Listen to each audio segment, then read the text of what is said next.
Hello বন্ধুরা, কেমন আছো তোমরা সবাই? আশা করি অনেক অনেক ভালোই আছো। আর তোমাদের ভালোবাসায় আমিও অনেক ভালো আছি, কারণ তোমরা আমাকে যে পরিমাণে ভালোবাসা দিয়েছো এবং সাপোর্ট দিয়েছো তা আমি কোনোদিন ভুলতে পারবো না। তাই তোমাদেরকে মজা দেওয়ার জন্য আবারও একটি নতুন গল্প নিয়ে হাজির হলাম, গল্পটি শোনার মতো।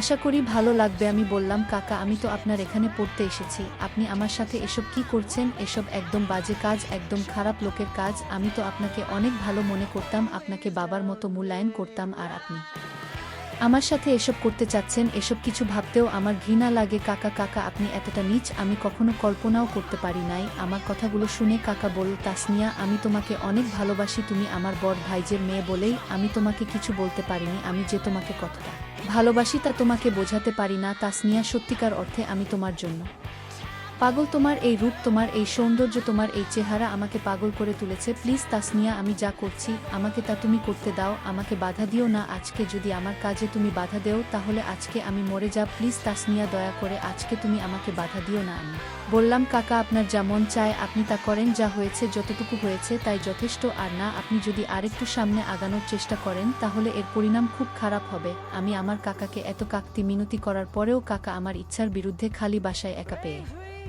আমার সাথে যা করলো তা শুনলে বন্ধুরা তোমাদের মাথা গরম হয়ে যাবে। বন্ধুরা, গল্পটি অনেক অনেক ইন্টারেস্টিং, আশা করি তোমরা পুরো গল্পটি শুনে অনেক মজা পাবে। আর বন্ধুরা, তোমাদের নিকট আমার ছোট্ট একটি অনুরোধ, তোমরা দয়া করে আমার চ্যানেলটিকে সাবস্ক্রাইব করে আমাকে সাপোর্ট করবা।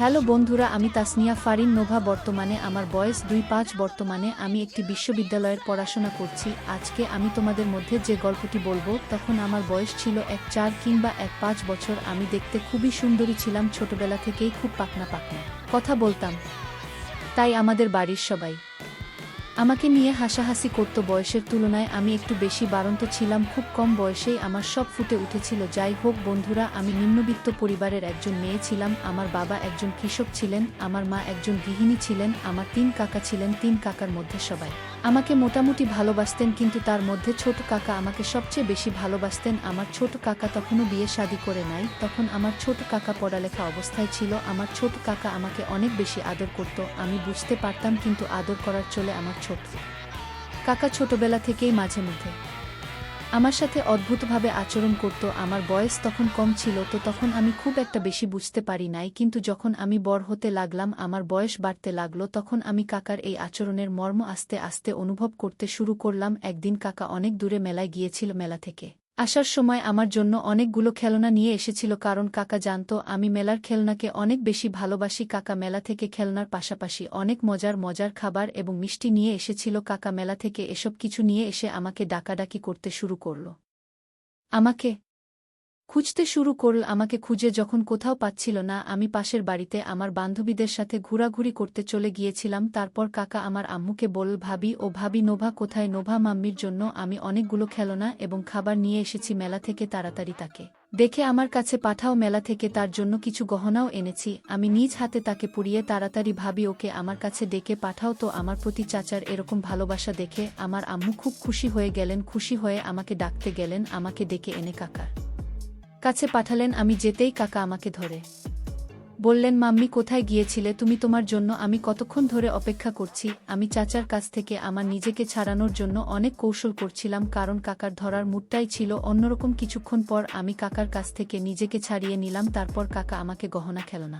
এবং খাবারের পুটলিগুলো দেখিয়ে বল, মা নোভা এসব তোমার জন্য। আমি এই সমস্ত কিছু দেখে কাকার কিছুক্ষণ পূর্বের আচরণ আমি তাৎক্ষণিক ভুলে গেলাম। কাকা আমাকে একটি একটি করে সব কিছু দেখাতে শুরু করল, গহনা, খাবার এবং কেননা। আমি দেখে খুব খুশি হয়ে কাকাকে বললাম, কাকা তুমি আমাকে অনেক ভালোবাসো তাই না, যে কারণে তুমি এগুলো এনেছো? আমিও কাকা তোমাকে অনেক বেশি ভালোবাসি। কাকা আমার মুখ থেকে ভালোবাসার কথা শুনে একটা মুচকি হাসি দিয়ে বলল, সত্যি মাম্নি তুমি আমাকে অনেক ভালোবাসো। ঠিক আছে মাম্নি, তুমি যদি আমাকে ভালোবাসো তাহলে তোমাকে একটা পরীক্ষা দিতে হবে, দেখি তুমি আমাকে কতটুকু ভালোবাসো।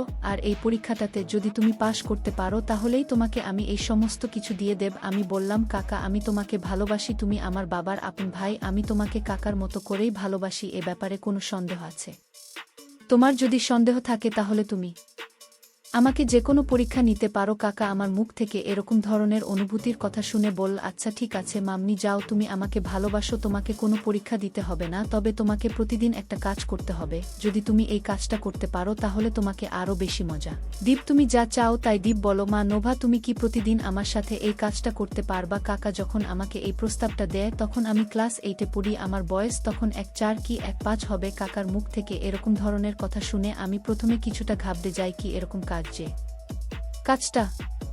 কাকার প্রতিদিন আমাকে করতে হবে। আমি প্রথমত খুব ভয় পেয়ে যাই, না জানি কি কাজ করতে বলে কাকা, কিন্তু কাকার চোখে মুখে ভিন্ন এক চাপ আমি দেখতে পেয়েছিলাম। তারপর আমি কাকাকে বললাম, কাকা কি এমন কাজ যে কাজটা তোমার সাথে প্রতিদিন করতে হবে, আর এই জন্য তুমি আমাকে প্রতিদিন অনেক মজা দিবে? যদি করার মতো হয় তাহলে কাকা অবশ্যই তোমার সাথে আমি কাজ করব, আর যদি করার মতো না হয় তাহলে তো কিছু করার নেই। একটু বলো কাকা, প্লিজ বলো না কাকা, একটু প্লিজ, এত ঘুরাচ্ছ কেন? কাকা আমার মোটিভেশন বুঝে কথাটাকে ঘোরানোর চেষ্টা করছে। কাকা বলল, আচ্ছা ঠিক আছে মাম্মি, তোমাকে বেশি কিছু করতে হবে না, তুমি প্রতিদিন রাতে 8টা থেকে 9টা পর্যন্ত আমার কাছে এসে পড়তে হবে। আমি তোমাকে খুব মনোযোগ সহকারে পড়াবো, তোমাকে সামনে ভালো রেজাল্ট করতে হবে। কাকা আমাকে পড়াবে, কথাটা শুনে আমার কাছে খুব ভালো লাগলো। এর আগে কাকাকে অনেকবার বলেও আমাকে পড়াতে রাজি করাতে পারি নাই। কাকার নিজের পড়ালেখা এবং আরও ব্যস্ততা ছিল। আজকে কাকা নিজেই বলছে সে আমাকে পড়াবে, সেটা আমার কাছে খুব আনন্দের মনে হয়েছিল। কিন্তু এই আনন্দের বিশ্বাসটা যে আমার জীবনে কাল হয়ে দাঁড়াবে তা আমি কখনো কল্পনাও করতে পারি নাই। আমার জীবনের সর্বনাশ ডেকে আনবে আমি কখনো ভাবতেই পারি নাই। আমি বললাম, আচ্ছা ঠিক আছে কাকা, আমি কাল থেকে প্রতিদিন রাত্রে 8টা থেকে 9টা পর্যন্ত তোমার কাছে পড়তে আসব। এই বলে আমি কাকার কাছ থেকে খেলনা সামগ্রী, গহনা এবং মিষ্টি নিয়ে চলে আসলাম। এসে আমার আম্মুকে বললাম, আম্মু কাল থেকে কাকা আমাকে রাত্রে 8টা থেকে 9টা পর্যন্ত পড়াবে। কাকা আমাকে পড়াবে শুনে আম্মু খুব খুশি হলো। পরের দিন রাত্রে 8টা বাজে চলে গেলাম কাকার রুমে পড়তে। কাকা আমাকে পড়তে এসেছি দেখে অনেক খুশি হয়েছি। কাকা আমাকে একটি অঙ্ক বুঝিয়ে দিল, আমি সে অঙ্কটি আবার পুনরায় করার চেষ্টা করছিলাম। আমার মনোযোগ ছিল অঙ্কের প্রতিপক্ষ শান্তরে, কাকার মনোযোগ ছিল আমার প্রতি। হঠাৎ করে আমি আর চোখে চেয়ে দেখলাম কাকা আমার দিকে খারাপ নজরে চেয়ে রয়েছে, খুব বাজে দৃষ্টি দিচ্ছে। আমি কাকার দিকে চাইতেই কাকা আমার এখান থেকে চোখ ফিরিয়ে নিত আর বলতো, তাড়াতাড়ি অঙ্ক কর, একটু পর তোকে পড়াবো। এইভাবে কাকার এখানে আমি প্রতিদিন রাত্রে পড়তে যেতাম। মাঝে মধ্যে আমি যখন পড়া পারতাম না তখন কাকা শাসন করার ছলে আমাকে খুব বাজেভাবে ছুঁইতো, আমি কিছু বলতেও পারতাম না। একদিন আমি কাকাকে বললাম, কাকা তুমি যদি আমাকে এভাবে মারো তাহলে আমি আর পড়তে আসবো না। কাকা বলল, আরে বেটি, যদি তাকে কিছু শাসন না করি তাহলে কি তোর ভেতর থেকে পড়া বের হবে? আমি বললাম, কাকা তো ঠিকই বলেছে, যদি শাসন না করে তাহলে তো আমার পড়তে মন চাইবে না। কিন্তু আমি তখনও কাকার ভিতরে লুকিয়ে থাকা শয়তানটাকে চিনতে পারি নাই। একদিন কাকা আমাকে পড়াচ্ছিল, একদিকে পড়াচ্ছিল আর অন্যদিকে টেবিলের নিচ দিয়ে আমার নিম্ন মাংসে এলোমেলো করার চেষ্টা করছিল। আমি তখন লজ্জায় কিছু বলতে পারছিলাম না। আমি বারবার সরে যাওয়ার চেষ্টা করছিলাম কিন্তু কোনোভাবেই পারছিলাম না। অবশেষে আমার মুড খারাপ দেখে কাকাই আমাকে ছেড়ে দিয়েছিল। পরের দিন কাকার কাছে পড়তে গেলে কাকা আমাকে বলল, মা তাসমিনিয়া, আজকে আমি তোমাকে পড়াবো না, আজকে আমার মন ভালো নেই, আজকে তোমাকে নিয়ে শুয়ে শুয়ে একটি বাংলা নাটক দেখব। বাংলা নাটক আমার কাছে এমনিতেই খুব প্রিয়, আমি খুব ভালো বাংলা নাটক দেখি, বিশেষ করে নীলা আলমগীর এবং যে এই ছিমি নাটকগুলি আমি দেখি, এই দুটি জুটি আমার কাছে খুবই প্রিয়। আমি কাকাকে বললাম, কাকা আমি জান্নাতুল সুমাইজা হিমি এবং নীলা আলমগীরের নাটক দেখব। কাকা বলল, আচ্ছা ঠিক আছে, তাহলে আমি আমার মোবাইলে হিমি এবং নীলা আলমগীরের নাটক বের করছি। এই বলে কাকা হেডফোন লাগিয়ে আমার কানে একটি আর কাকার কানে একটি দিয়ে হিমি এবং নীলা আলমগীরের নাটক ছাড়ল। আমি তো মনের সুখে নাটক দেখতে শুরু করলাম, কিন্তু এর ভিতরেই যে কাকার মূল শয়তানি রহস্য লুকিয়েছিল তা আমি কখনো বুঝে উঠতে পারিনি। হিমি এবং নীলা আলমগীরের নাটকের শেষে